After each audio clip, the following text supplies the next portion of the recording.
देखिए आमंड एवं पावेल ने राजनीतिक विकास की जो 3 विशेषताएं, 3 लक्षण बताए हैं, पिछली कक्षा में आपको बताया था इन विशेषताओं के बारे में। अब इनको हम समझते हैं कि ये विशेषताएं क्या हैं। तो देखिए पहला है संरचनात्मक एवं कार्यात्मक विविधीकरण व विशिष्टीकरण। तो देखिए आमंड एवं पावेल का ये मानना है कि किसी भी राजनीतिक विकास के लिए राजनीतिक व्यवस्था में संरचनात्मक एवं कार्यात्मक विभेदीकरण ही जो है आवश्यक नहीं है। इसके साथ साथ विभेदीकरण के साथ साथ राजनीतिक व्यवस्था की संरचनाओं में विविधीकरण के साथ साथ विशिष्टीकरण होना भी क्या है, बहुत ही आवश्यक है।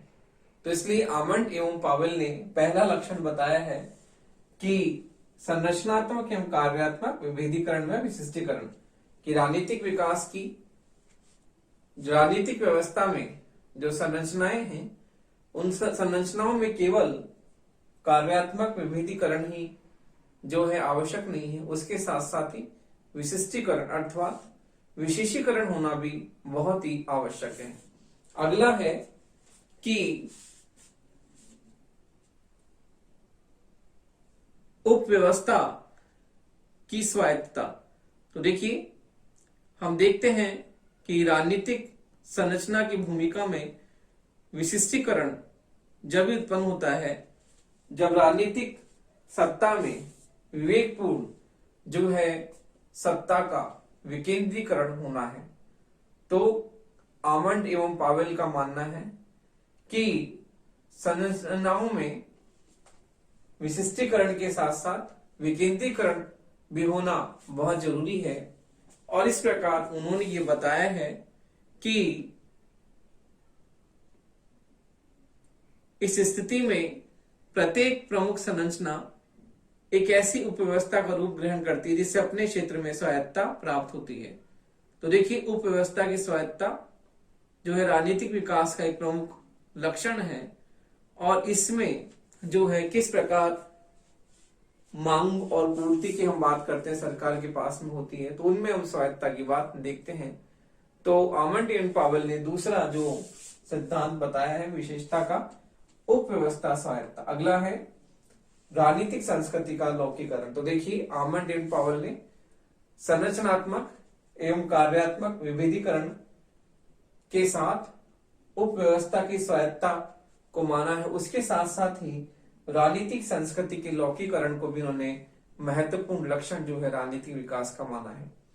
आमंड एवं पावेल का मानना है कि राजनीतिक विकास की तीसरी विशेषता जो है संस्कृति के लौकिकरण की है। तो देखिए इसमें जो है इस विशेषता का संबंध व्यक्ति के आचरण एवं कार्य प्रणाली में ऐसे परिवर्तनों से है जो कि राजनीतिक कार्यों में हम उनका लौकिकीकरण कर सकें, अर्थात उनका जो व्यवहार परिवर्तन है वो राजनीतिक व्यवस्था से किस प्रकार से संबंधित है, इसकी बात जो है आमंड एवं पावेल ने की। और तीसरी विशेषता जो है बताई उन्होंने राजनीतिक संस्कृति का लौकिकरण, जो कि बहुत ही महत्वपूर्ण विशेषता है राजनीतिक विकास की। तो इस प्रकार से आमंड एवं पावेल ने जो है राजनीतिक विकास की ये 3 विशेषताएं बताई हैं। तो कई बार पूछ लिया जाता है कि आमंड एवं पावेल के अनुसार राजनीतिक विकास की कोई 2 विशेषताएं बताइए। 2 नंबर का प्रश्न आ गया, कई बार 5 नंबर का भी आ जाता है। तो इस प्रकार जो है हम देखते हैं कि आमंड एवं पावेल ने राजनीतिक विकास की जो है ये प्रमुख 3 विशेषताएं बताई हैं। तो इसके बाद में हम लुशियन पाई का जो राजनीतिक विकास है वो बहुत ही महत्वपूर्ण है। कल हमने केवल उसके बारे में केवल पॉइंट्स ही आपको बताए थे, तो अब हम पॉइंट्स के भी सब पॉइंट्स आपको बताते हैं, क्योंकि लुशियन पाई का राजनीतिक विकास जो है वो कई बार आपके परीक्षाओं में 20 नंबर का प्रश्न आ जाता है। तो हम उसके बारे में उस तरह से ही आपको उसका उत्तर बताते हैं कि कल तो केवल आपको ये बताने के लिए बताया था कि लुशियन पाई ने राजनीतिक विकास की जो है 3 विशेषताएं बताई हैं। तो वो प्रश्न कल हमने जो पढ़ा था 2 नंबर 5 नंबर के लिए पर्याप्त है। अब 20 नंबर के लिए हम और डिटेल में जाते हैं कि लुशियन पाई ने जो है राजनीतिक विकास के जो प्रमुख लक्षण क्या बताए हैं, तो उसका 20 नंबर के प्रश्न की तरह हम उसके बारे में पढ़ते हैं कि लुशियन पाई के राजनीतिक विकास की विशेषताएं। तो देखिए 20 नंबर का प्रश्न आपकी परीक्षा में आता है और लुशियन पाई के नाम से ही आता है कि लुशियन पाई के राजनीतिक विकास की प्रमुख विशेषताओं का वर्णन कीजिए।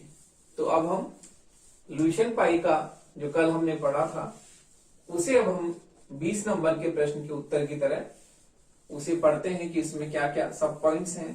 पॉइंट्स के अंदर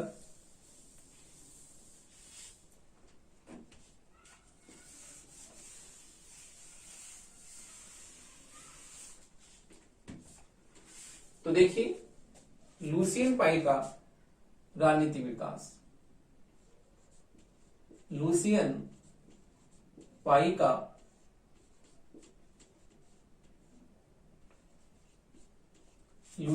का राजनीतिक विकास।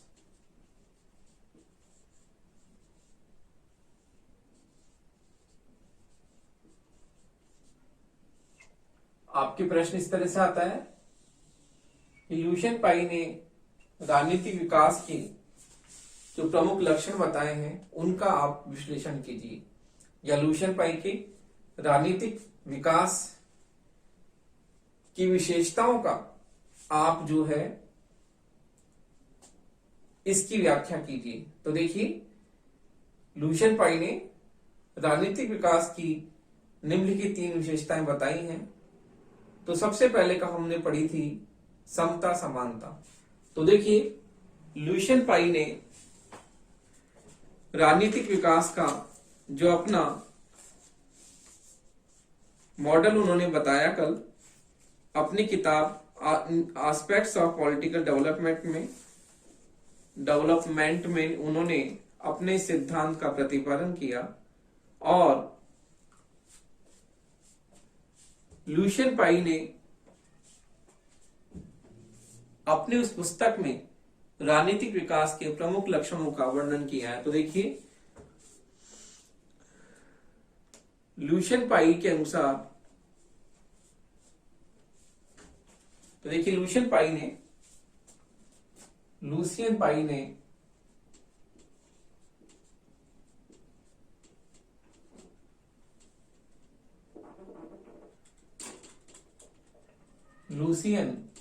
पाई ने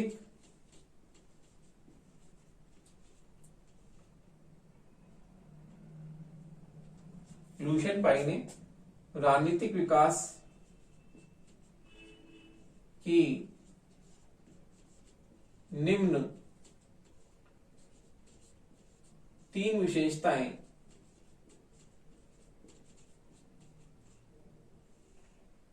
लुशियन पाई ने राजनीतिक विकास की निम्न 3 विशेषताओं एवं 3 विशेषताओं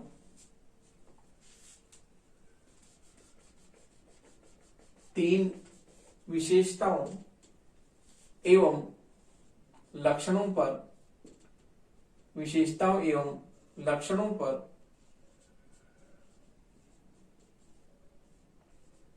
विस्तार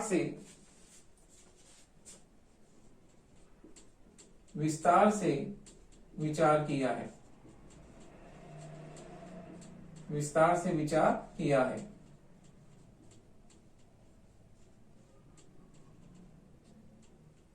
तो देखिए पहला है समानता या समता।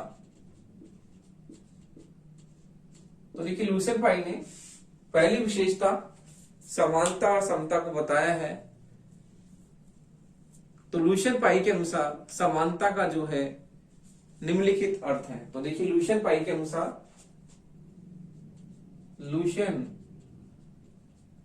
अनुसार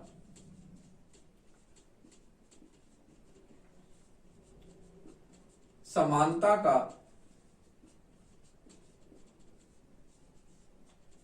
निम्न अर्थ है। समानता का निम्न अर्थ है।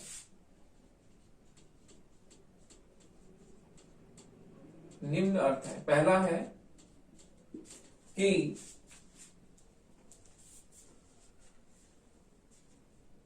संपूर्ण राजनीतिक व्यवस्था के बारे में सभी नागरिकों में, संपूर्ण राजनीतिक व्यवस्था के बारे में, संपूर्ण राजनीतिक व्यवस्था के बारे में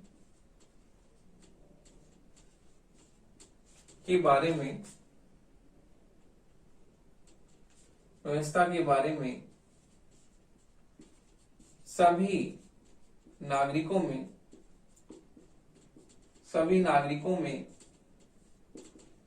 ऐसा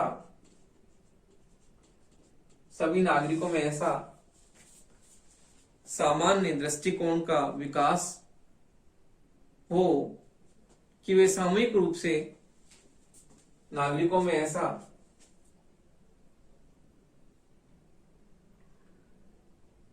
सभी नागरिकों में ऐसा सामान्य दृष्टिकोण का विकास हो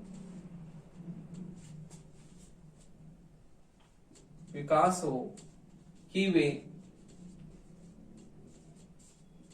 सामूहिक रूप से ऐसा सामान्य दृष्टिकोण का विकास हो ताकि वे सामूहिक रूप से राजनीति में सक्रिय भागीदारी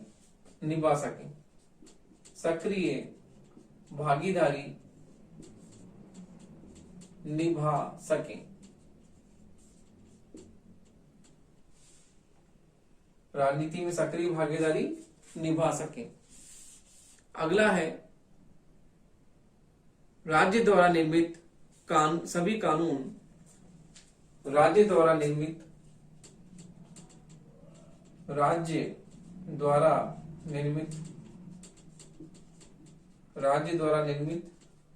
सभी कानून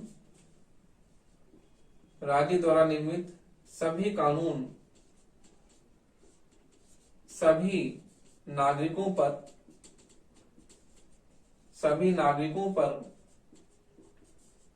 बिना किसी भेदभाव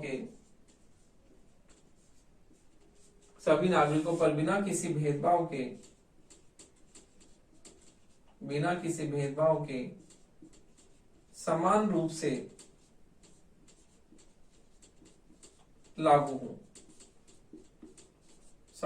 से लागू हो। भेदभाव के समान रूप से लागू हो। अर्थात राजनीतिक व्यवस्था में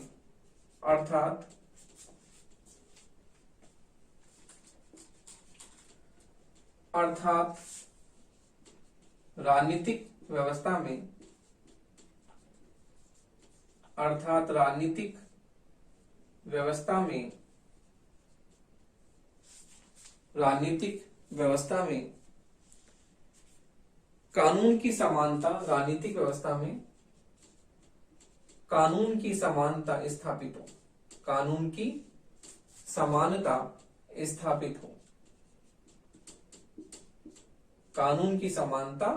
स्थापित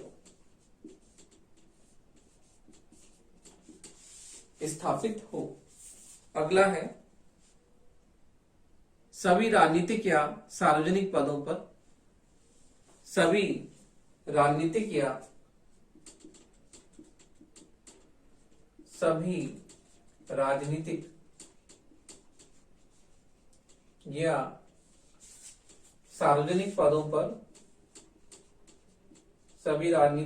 सार्वजनिक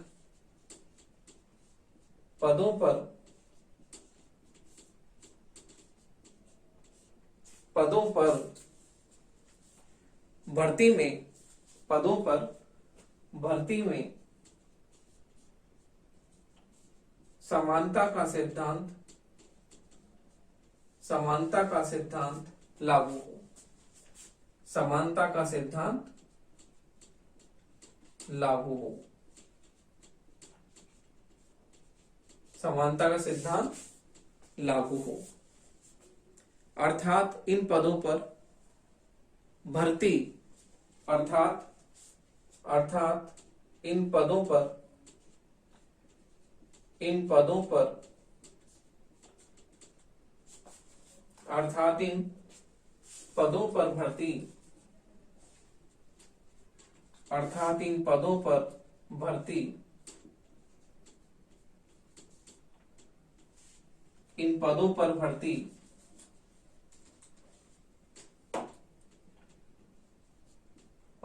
भर्ती विशेष योग्यता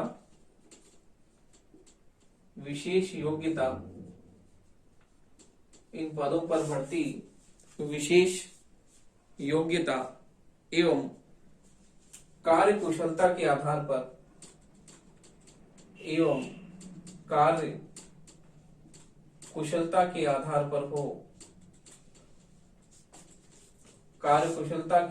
हो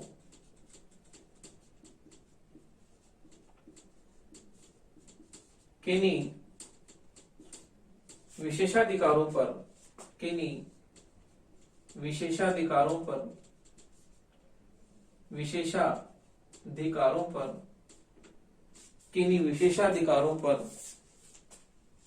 विशेषाधिकारों के आधार पर नहीं, विशेषाधिकारों के आधार पर नहीं। तो देखिए लुशियन पाई ने राजनीतिक विकास का जो पहला लक्षण बताया है समानता। राजनीतिक विकास की पहली विशेषता बताई समानता, अर्थात समानता का जो हमने अर्थ लिया इस प्रकार लिया कि पहला अर्थ है राजनीतिक व्यवस्था में सभी नागरिकों में ऐसा सामान्य दृष्टिकोण हो जिससे वे सक्रिय रूप से राजनीति में अपनी भागीदारी निभा सके। दूसरा है राज्य द्वारा निर्मित सभी कानून सभी नागरिकों पर बिना किसी भेदभाव के समान रूप से लागू हो, अर्थात राजनीतिक जो है व्यवस्था में कानून की समानता का लक्षण स्थापित हो, कानून की समानता पर आधारित हो। अगला है सभी राजनीतिक या सार्वजनिक पदों पर भर्ती में समानता का सिद्धांत लागू हो, अर्थात पदों पर भर्ती विशेष योग्यता और कार्य कुशलता के आधार पर की जाएगी, किसी भी विशेषाधिकारों पर आधारित नहीं होगी। तो इस प्रकार राजनीतिक विकास में जो समानता के बारे में लुशियन पाई का विचार जो उन्होंने इस प्रकार प्रतिपादित किया कि राजनीतिक विकास में जो समानता है किस प्रकार बहुत ही महत्वपूर्ण अवधारणा है। तो देखिए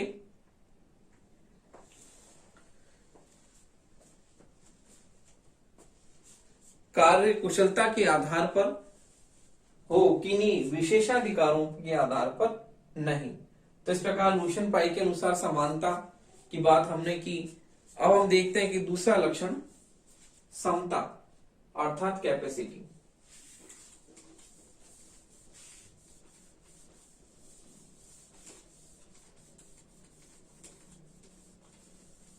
तो देखिए समानता के बाद में अगला लक्षण जो राजनीतिक विकास का लुशियन पाई ने बताया है वो है क्षमता, जिसका मतलब है कैपेसिटी।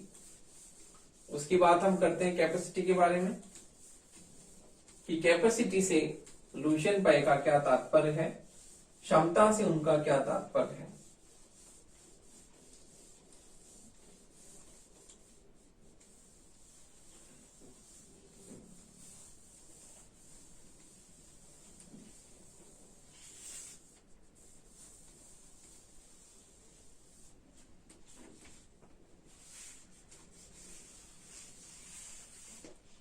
तो देखिए अगली जो विशेषता है वो है क्षमता।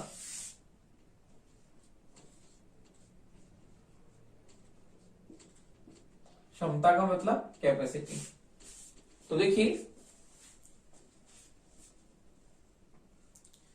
राजनीतिक विकास की दृष्टि से राजनीतिक विकास की दृष्टि से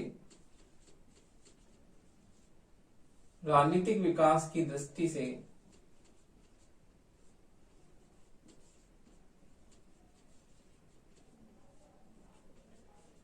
किसी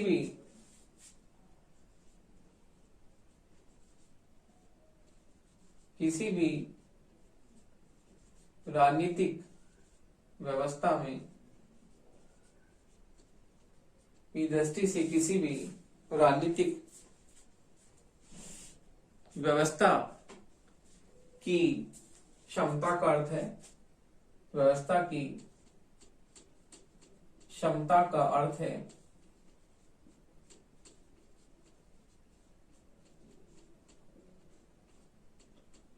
पहला पॉइंट है क्षमता का अर्थ है, पहला है कि क्षमता का संबंध किसी राजनीतिक व्यवस्था के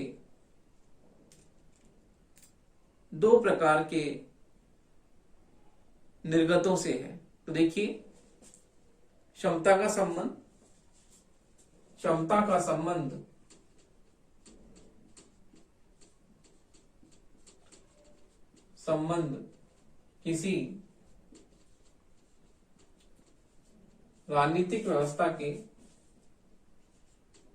किसी राजनीतिक व्यवस्था के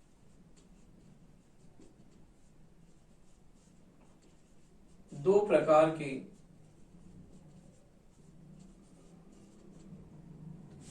राजनीतिक व्यवस्था के दो प्रकार के निकासों या निर्गतों से है।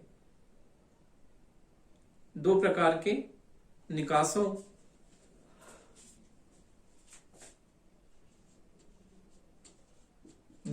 या निर्गतों से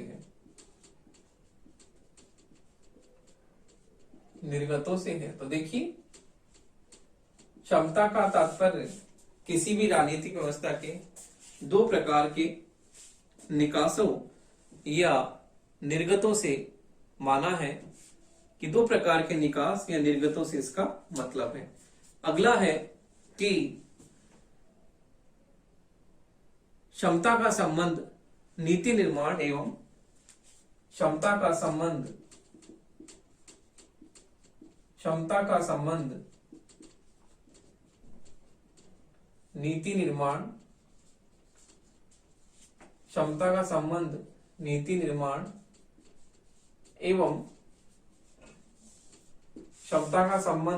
नीति निर्माण एवं उसको लागू करने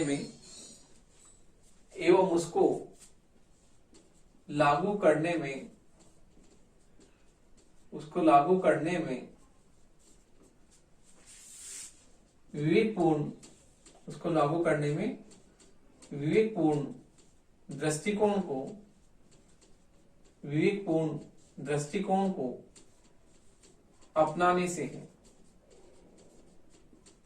अपनाने से है। उसको लागू करने में विवेकपूर्ण दृष्टिकोण को अपनाने से है। तो देखिए इस प्रकार क्षमता के बारे में जो है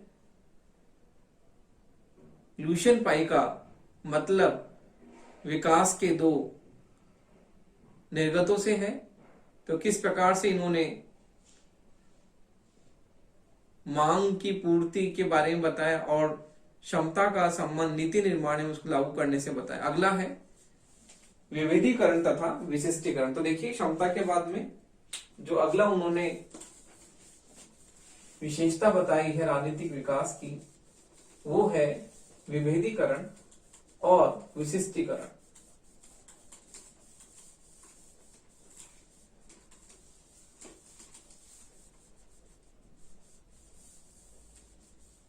अगली है विभेदीकरण और विशिष्टीकरण। देखिए अगली विशेषता जो लुशियन पाई ने बताई है वो है विभेदीकरण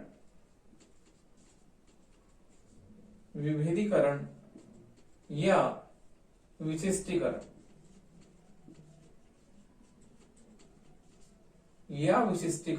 तो देखिए लुशियन पाई ने राजनीतिक विकास की अगली विशेषता जो बताई है समता, क्षमता के बाद में विभेदीकरण या विशिष्टीकरण। देखिए, यह राजनीतिक व्यवस्था की यह राजनीतिक व्यवस्था की यह राजनीतिक व्यवस्था की यह राजनीतिक व्यवस्था की संरचनात्मक राजनीतिक व्यवस्था की संरचनात्मक राजनीतिक व्यवस्था की संरचनात्मक एवं कार्यात्मक संरचनात्मक एवं कार्यात्मक कार्यात्मक विभेदीकरण संरचना के कार्यात्मक विभेदीकरण कार्यात्मक विभेदीकरण एवं विशिष्टीकरण से संबंधित एवं विशिष्टीकरण से संबंधित विशिष्टीकरण से संबंधित विशेषता है से संबंधित विशेषता है। इसका अर्थ है इसका अर्थ है इसका अर्थ है तो देखिए, विभेदीकरण का अर्थ है शासन के विभिन्न अंगों की अलग अलग एवं स्पष्ट स्थापना। विभेदीकरण का अर्थ है विभेदीकरण का अर्थ है विभेदीकरण का अर्थ है शासन के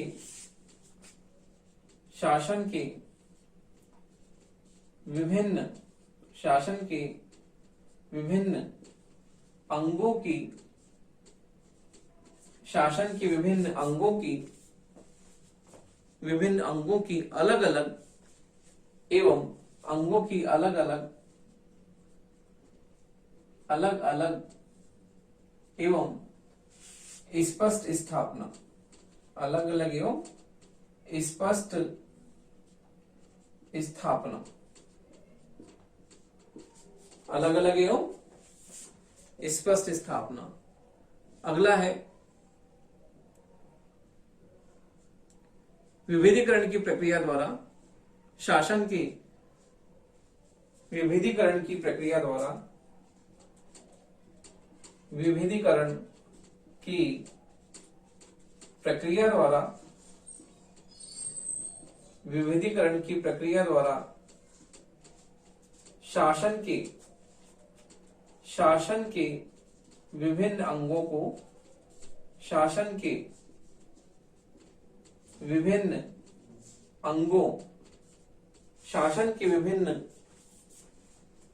अंगों के कार्यों को शासन के विभिन्न अंगों के कार्यों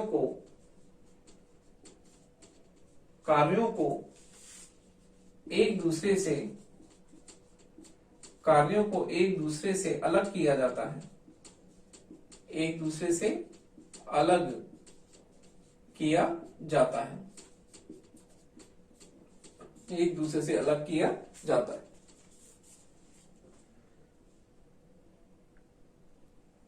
अगला है विभेदीकरण एवं विशिष्टीकरण की प्रक्रिया।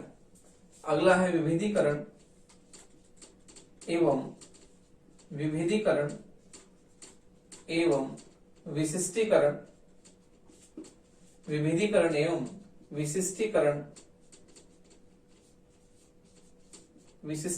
की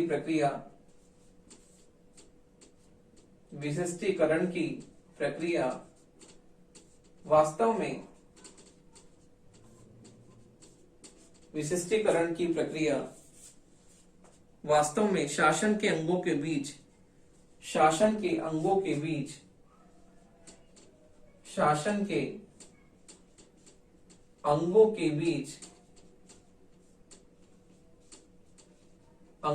बीच विवेकपूर्ण श्रम विभाजन की प्रक्रिया है, विवेकपूर्ण श्रम विभाजन की प्रक्रिया है। तो देखिए इस प्रकार से लुशियन पाई ने जो है राजनीतिक विकास के 3 प्रमुख अर्थ बताए, समता, क्षमता और विभेदीकरण। और इस प्रकार हम देखते हैं कि राजनीतिक विकास के लिए उन्होंने समानता, क्षमता तथा विभेदीकरण का विशिष्ट राजनीतिक विकास के ऐसे लक्षण बताए जो किसी राजनीतिक व्यवस्था को संरचना एवं कार्यों की दृष्टि से जटिल बना देते हैं।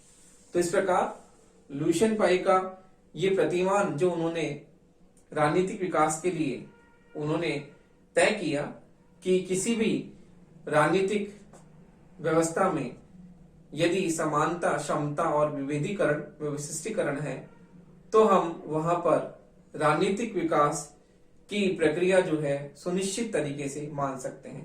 तो इस प्रकार लुशियन पाई का ये प्रतिमान बहुत ही महत्वपूर्ण है और उन्होंने राजनीतिक विकास को इस तरह से जो है एक बहुत ही महत्वपूर्ण और जटिल प्रक्रिया बना दिया है।